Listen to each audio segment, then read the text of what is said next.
오늘은 어린이 주일입니다. 또 실제로 5월 5일 어린이날이기도 합니다. 여러분, 요즘 우리가 사는 시대에 가장 중요한 존재는 단연 어린이인 것 같습니다. 모두가 다 걱정하는 바와 같이 우리나라 출생률이 얼마나 떨어졌는지 전 세계의 꼴찌다라고 하는 얘기를 많이 듣지요. 작년 8월 기준으로 출생률이 0.78명, 부부가 한 가정이 한 아이를 못 낳으니 그대로 가면 우리나라가 소멸 위기에 있다라고 하는 거죠.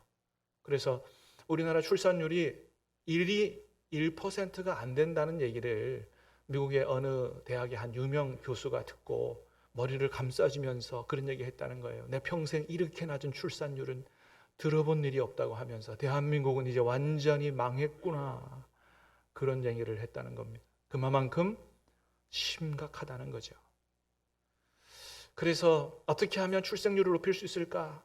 정부에서도 많은 정책을 시도해 왔습니다만은, 수십조 원의 돈을 쏟아부었습니다만은 효과가 없어서 이제는 어떤 얘기까지 나오냐 하면, 아이 낳으면 한 아이당 1억씩 주자 하는 얘기가 나오고 있다 그래요. 정책으로 시행 단계는 아니지만 그런 것에 대해서 설문조사를 했답니다. 아이를 낳을 때마다 1억씩 주는 거 어떻게 생각하냐.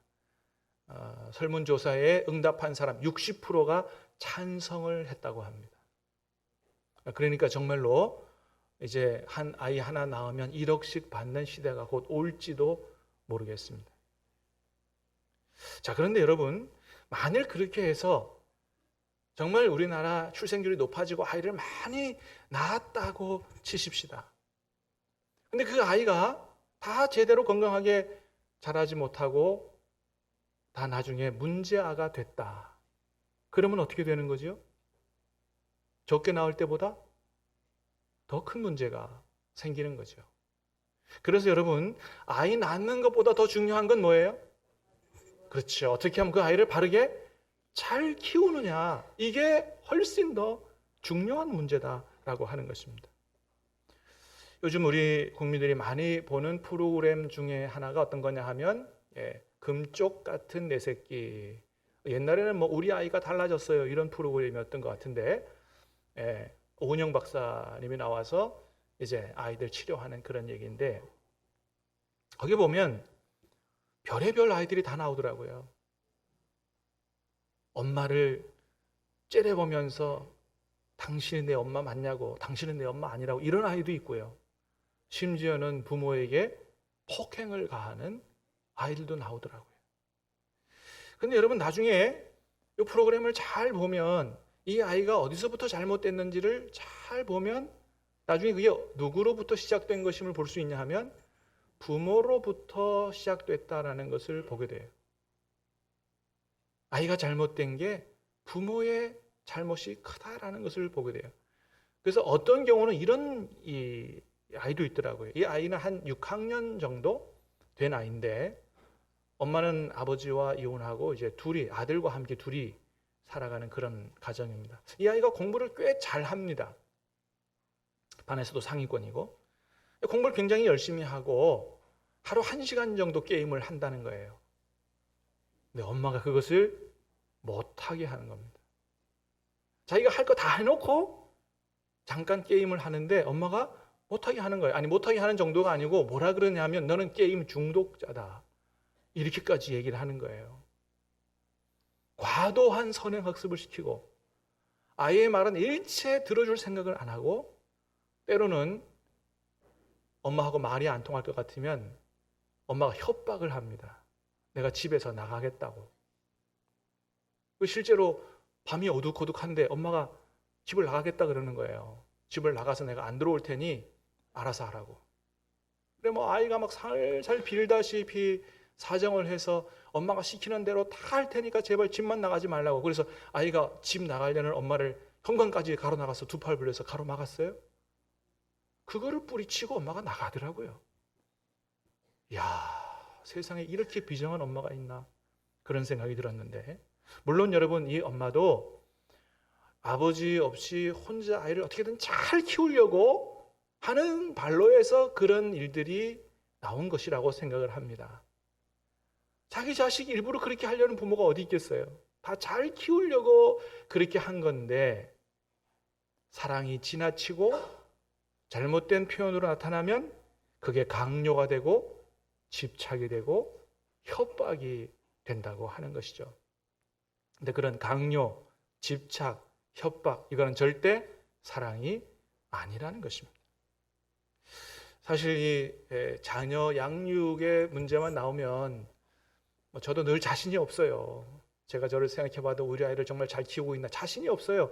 그래서 참 이런 설교하기가 부담스럽습니다만은 사실 우리 모두가 다 부족한 부모이기 때문에 오늘 다시 한번 하나님께서 자녀 양육을 어떻게 하라고 말씀하시는지를 잘 듣고 사랑하는 여러분 간절히 바라기는 주님의 말씀대로 우리의 아이들을 믿음으로 잘 키워서 정말로 하나님께서 나중에 우리 자녀들을 자녀손들을 귀하게 들어쓰시는 복되고 아름다운 일들이 저와 여러분의 가정과 가문에서 일어날 수 있기를 주님의 이름으로 축복합니다.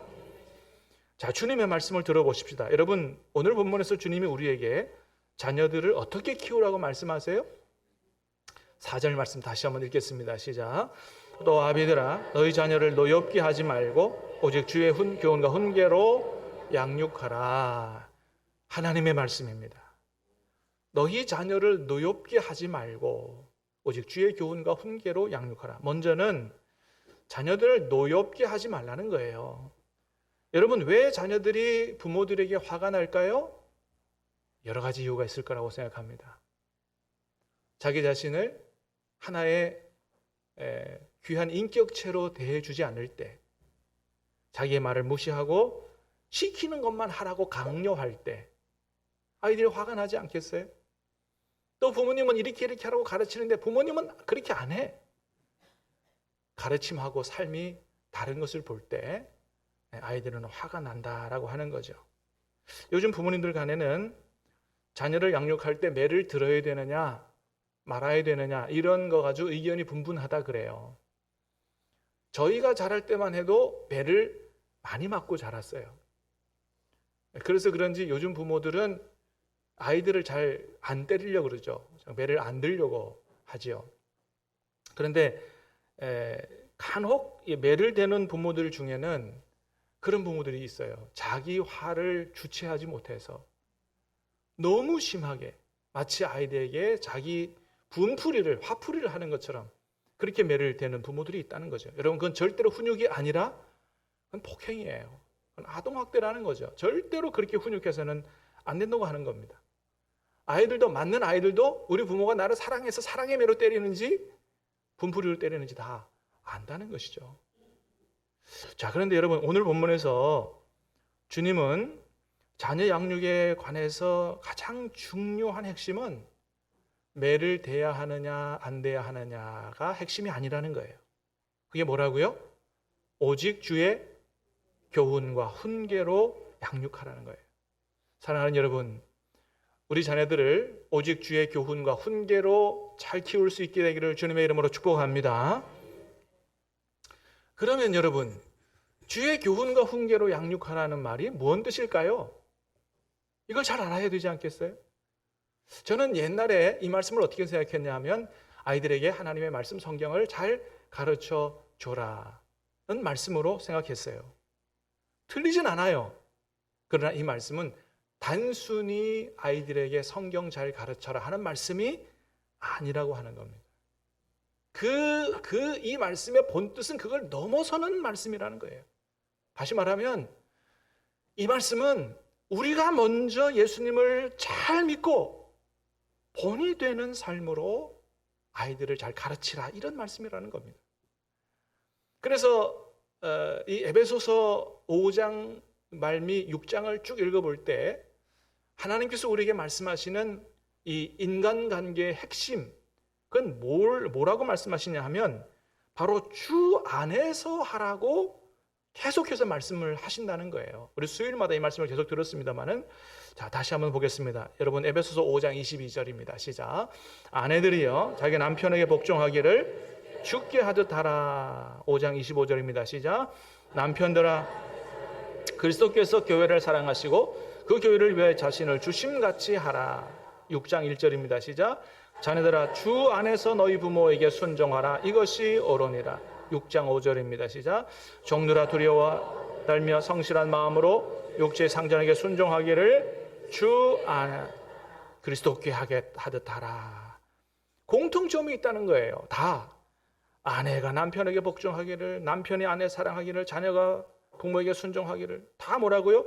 죽게 하듯 하고 그리스도 안에서 그리스도께 하듯 그렇게 하라는 겁니다. 그렇습니다, 여러분. 그래서 하나님이 가르쳐 주시는 인간관계의 핵심은 주님 안에서 하는 겁니다. 주님 안에서 바라보고 주님께 하듯이 하는 것이라는 거예요. 그렇게 하려면 어떻게 해야 된다고요? 내가 먼저 주님과의 관계를 바르게 해야 된다. 내가 주님 안에 없는데, 내가 주님께도 복종이 안 되는데 누구에게 복종하고 누구를 섬기냐 이거예요. 주님도 못 섬기는데 누구를 감동적으로 섬기느냐. 주님과의 관계를 바르게 하고 주님을 섬기듯이, 주님께 순종하듯이 그렇게 사람을 대하고 그렇게 섬기라.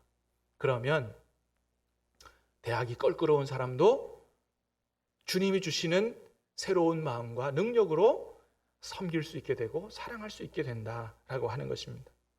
여러분, 그런 것처럼 오늘 말씀도 주의 교훈과 훈계를 양육하라는 말이 단순히 성경 가르치라는 말이 아니라 뭐예요?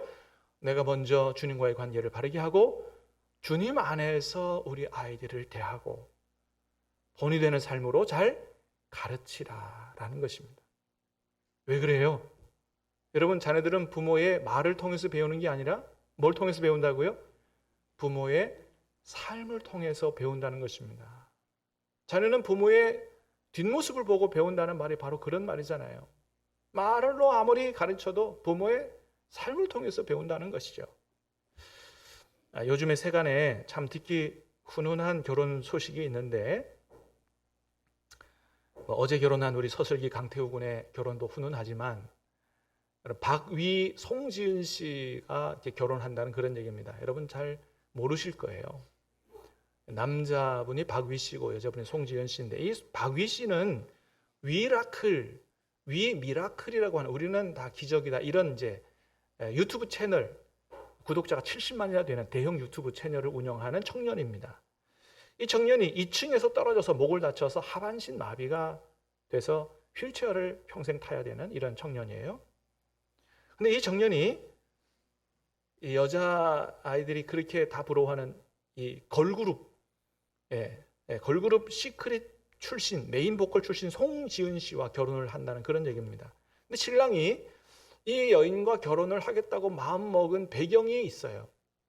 그 이유가 뭐냐면 이 남자분이 만나는 이 송지은 씨 여자분에게 그런 얘기 했다 그래요. 나같이 이렇게 맨날 휠체어 타야 되는 사람하고 만나는 게 좀 미안해서 좀 힘들지 않느냐고 그렇게 얘기했더니 이 여자분이 하는 말이 그런 얘기 하더래요. 오빠, 여자들은 힐 같은 걸 신으면 도로가 좀 안 좋거나 울퉁불퉁한 데 가면 되게 힘들어. 근데 나는 오빠랑 함께 다니니까 늘 평평한 길로만 다녀서 너무 좋아. 무슨 얘기인지 알겠어요? 휠체어는 주로 평평한 길로만 다니잖아요. 나는 오빠와 함께 다니니까 평평한 길로만 다녀서 너무 좋아. 이런 얘기 하더래요. 야, 여러분, 남자분이 얼마나 감동을 했겠어요. 어떻게 이렇게 예쁘게 말을 할까? 탤런트 유승수 씨라는 분도 여러분 잘 아실 텐데, 이분이 이제 결혼한 배경도 그런 얘기 하더라고요. 굉장히 이분이 어려울 때 지금의 부인을 만났다 그래요. 경제적으로 굉장히 어려워서 좋은 차를 못 타고 경차를 탔다 그래요. 이 부인한테 좀 자기 이 차에, 그래도 탤런트면서 그런 차에 태우기가 미안해서 그런 얘기 했다 그래요. 내가 좋은 차가 없이 좀 내 차가 누추해서 미안하다고. 그랬더니 이 아내분이 하는 말이, 오빠, 차라는 게 밖에서 보면 뭐 이런 차 저런 차 다르지만 안에 타보면 다 똑같아. 그런 얘기를 하더래요. 그러니까 나한테 미안해 할 필요가 없어. 그런 얘기를 하더래요. 야, 여러분, 어떻게 이렇게 이 여자분들은 똑같은 말을 해도 이렇게 이쁘게 할까요? 누구에게서 보고 배운 걸까요? 부모님에게서 보고 배운다라고 하는 거예요. 유명한 소통 전문가 김창옥 교수님 알죠? 김창옥 교수님. 그 강의에 보면 요즘 부부 갈등을 겪는 남편들이 제일 힘들어하는 것 중에 하나가 뭐냐 하면 아내들이 옳은 말을 해도요 꼭 기분 나쁘게 한다는 거예요. 그게 제일 남편들이 속이 상한대요. 옳은 말이긴 한데 기분 좋게 좀 하면 좋은데 기분 나쁘게 한다는 거예요. 그러니까 그런 얘기를 하면 아내들이 그런데요. 나는 본래부터 틀린 말은 안 해. 그런다는 거예요. 미안하다는 얘기 안 하고 내 말이 옳다. 그래서 여러분 결혼할 사람을 만나면 반드시 그 부모님을 만나봐라 하는 얘기가 있습니다. 왜냐하면 모국어가 중요하다는 거예요. 거기서 말하는 모국어는 뭐예요? 태어나고 자란 곳이잖아요. 그 모국어는 누구 말이겠어요? 부모님들의 말이죠. 부모님들을 만나보면 부모님들이 어떻게 말하고 어떻게 살아가는지를 보면 나와 결혼할 사람이 앞으로 어떻게 살게 될 것인지를 보게 되기 때문에 꼭 부모님을 만나봐라 그런 얘기를 한다는 것입니다. 여러분 그렇습니다. 우리가 아이들 앞에서 하는 말과 삶의 태도들이 우리도 모르는 사이에 다 아이들에게로 그대로 전수가 된다는 거예요. 그래서 어떤 가정은 부부가 서로 사랑하는 법을 또 화목하게 지내는 법을 똑같은 말을 해도 기분 좋게 말하는 법을 보고 배우는 가정이 있는 반면에 어떤 가정은 의도치 않게도 아이들에게 폭력과 욕설과 알코올 중독 같은 것들을 유산으로 물려준다라고 하는 거죠. 사랑하는 여러분, 그러므로 저와 여러분들이 먼저 예수님을 잘 믿을 수 있게 되기를 주님의 이름으로 축복합니다. 예수님 안에서 변화될 수 있기를 주님의 이름으로 축복합니다. 그런 변화된 삶으로 아이들에게 보여주고 아이들을 양육하면 아이들이 그걸 다 보고 그대로 배우고 건강하게 잘 바르게 자라날 수 있다라고 하는 것입니다. 오직 주의 교훈과 훈계로 양육하라고 하는 말씀은 바로 그런 말씀이다. 주님 안에서 아이들을 삶으로 믿음으로 가르치라. 두 번째는 자녀들을 주님의 눈으로 바라보라는 것입니다. 주님의 눈으로 바라보라. 여러분 한번 같이 할까요? 자녀들을 주님의 눈으로 바라보라. 여러분 설사 우리 아이가 아이들을 다 키운 이제 어르신들도 계십니다만은 여러분 손자 손녀들도 생각해 보시기 바랍니다. 설사 우리 아이가 공부도 못하고 뭐 하나 잘하는 게 없는 아이다 이렇게 생각이 된다 할지라도 절대 실망하거나 낙인 찍어서는 안 된다라고 하는 것입니다. 왜냐하면 내 아이라도 우리 아이라도 우리는 그 아이의 진면목을 다 알지 못하기 때문에 그렇다는 거죠. 학교 성적이 항상 꼴찌였던 한 소년이 있었답니다. 예술학교에 3번이나 지원했다가 낙방을 했대요. 그의 아버지가 그 아이의 손을 잡고 집으로 돌아오면서 탄식을 했다는 거예요. 어쩌다 우리 집에 이런 바보가 태어났을까? 계속해서 안 되니까. 근데 그 소년이 바로 세계 최고의 조각가 로댕이었다고 합니다. 또 한 소년은 5살에 겨우 말을 했답니다. 글을 읽지 못해서 멍청이라고 불렸고 산수는 항상 낙제점을 받았대요. 그를 가르친 담임선생님이 늘 환상에 사로잡혀 사는 전응아 라고 했고 퇴학을 당했답니다. 그 아이가 누구라고요? 바로 아인슈타인이었다는 거예요. 또 한 소년은 하나에 하나를 더하면 왜 둘이어야만 되느냐 따져 묻는 그런 이상한 아이였고요. 어떤 날은 자기가 병아리를 부화하겠다고 달걀을 품고 몇 시간이나 있었던 그런 아이였다는 거죠.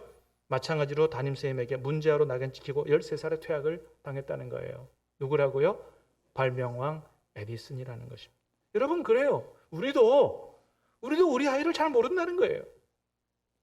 그러므로 설사 우리 아이가 많이 모자라 보인다 할지라도 염려하지 마시기를 바랍니다.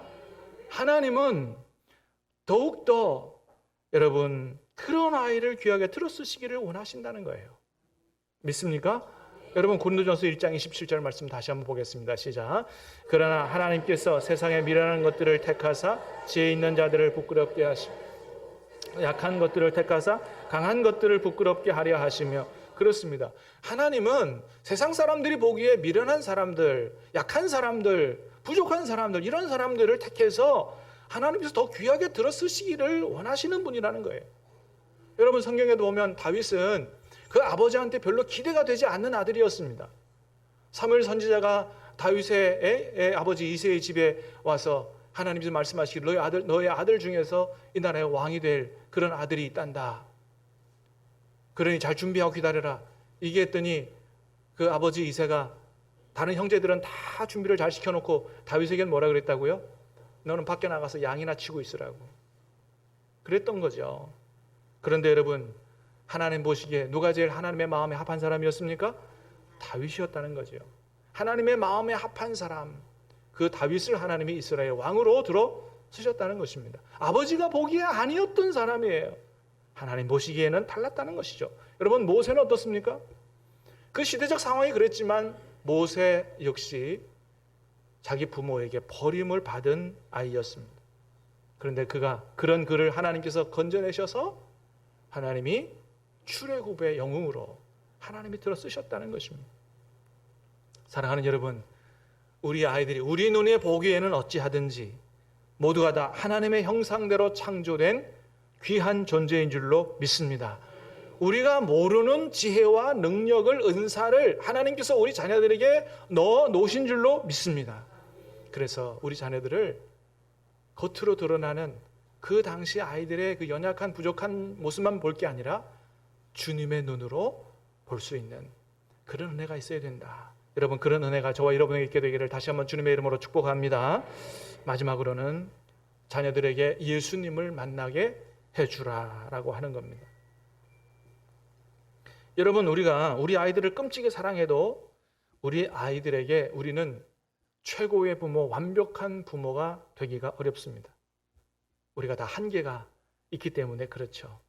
그러나 우리 아이들이 예수님을 만나게 될 때 예수님께서 그의 인생의 주인 되시고 그의 인생을 이끌어가 주셔서 우리가 못하는 것까지 다 주님께서 채워주심으로 여러분, 주님께서 우리 아이들을 바르고 건강하게 잘 키워주실 줄로 믿습니다. 그렇습니다. 그래서 우리가 아이들에게 최고의 것들을 해줄 수 없지만 예수님을 우리 아이들에게 만나게 해준다면 그것보다 더 중요한 선물은 없다고 하는 거예요. 여러분, 예수님 만난 아이들은 세상 아이들이 갖지 못한 거룩하고 위대한 꿈을 가지게 되는 줄로 믿습니다. 사도행전 2장 17절 보니까 그랬어요. 같이 봅니다. 시작. 하나님이 말씀하시기를 말세에 내가 내 영을 모든 육체에 부어주리니 너희의 자녀들은 예언할 것이요 너희의 젊은이들은 환상을 보고 너희의 늙은이들은 꿈을 꾸리라. 아멘. 예수님 만나게 되면, 성령으로 충만하게 되면 우리 자녀들이 예언도 하고 환상도 보고 꿈도 꾸게 된다는 거예요. 하나님이 주는 거룩하고 위대한 꿈을 가진 소년 요셉이 그랬죠. 여러분, 요셉이 꿈만 가지고 산 게 아니에요. 세상의 죄의 유혹이 밀려올 때 믿음으로 그 죄의 유혹을 이겨내는, 그래서 무너지지 않는 인생을 살았다. 결국은 하나님께서 애굽의 총리로 들어 쓰신 것을 보게 됩니다. 사랑하는 여러분, 주님과 함께 살아가는 아이들, 믿음으로 자라나는 아이들은 세상 죄의 유혹에서 승리하게 되는 줄로 믿습니다. 하나님의 손에 붙들린 아이들은 다니엘과 새 친구들처럼 학문에도 뛰어난 능력을 보이게 될 줄로 믿습니다. 하나님과 함께 살아가는 아이들은 어떤 고난을 만나더라도 하나님의 도우심을 힘입어 다윗처럼 승리하는 인생을 살아가게 될 줄로 믿습니다. 여러분, 그렇습니다. 하나님은 그렇게 우리 아이들에게 꿈과 소망을 주시고 예수님 닮은 성품을 주시고 지혜도 주시고 능력도 주시고 죄의 유혹에서 승리하고 어떤 어려운 일을 만나도 무너지지 않고 승리할 수 있도록 우리 자녀들의 삶을 이끌어 가시는 것입니다. 할렐루야. 여러분, 하나님은 우리 자녀들이 주님 안에서 바르고 건강하게 잘 자라나기를 원하시고 하나님 장차 크게 쓰시는 인물들이 다 되기를 원하시는 줄로 믿습니다. 그러므로 우리가 먼저 오늘 주신 말씀을 가슴에 새기고 우리가 먼저 주님을 신실하게 잘 섬기고 우리 아이들을 오직 주의 교훈과 훈계로 잘 양육함으로 정말 믿음으로 잘 키워내서 장차 우리 아이들이 요셉처럼 다니엘처럼 다윗처럼 귀하게 쓰임받는 일들이 자자손손 일어나는 우리 가정과 가문 될 수 있기를 우리 주님의 이름으로 축복합니다. 기도하겠습니다.